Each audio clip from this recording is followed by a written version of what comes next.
Hayotingizni buzadigan ikkita asosiy odat bor. Va shu odatlardan qutulmas ekansiz, siz hech narsaga erisha olmaysiz katta ehtimol. Birinchi odat bu ishlarni keyinga qoldirish.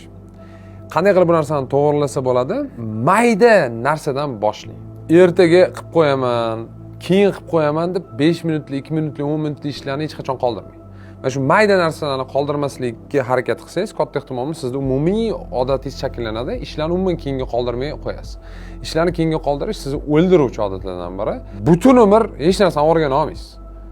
Til o'rganishni ham keyinga qoldirasiz, qayergadir borishni ham keyinga qoldirasiz, hayotingiz keyinga qolib ketadi. Ikkinchi odat, hayotingizni zahar qiluvchi odat, bu boshqalar bilan o'zingizni solishtirish. Chunki doim sizdan kimdir chiroyli, sizdan kimdir boy, sizdan kimdir kuchli, sizdan kimdir aqlli, sizdan kimdir muvaffaqiyatli. Tomingiz ketib qoladi bu dunyoda. Siz o'zingizni yangi Malibu'ngizni olib endi xursand bo'lib tursangiz, oldingizdan kimdir gelikda o'tib ketadi.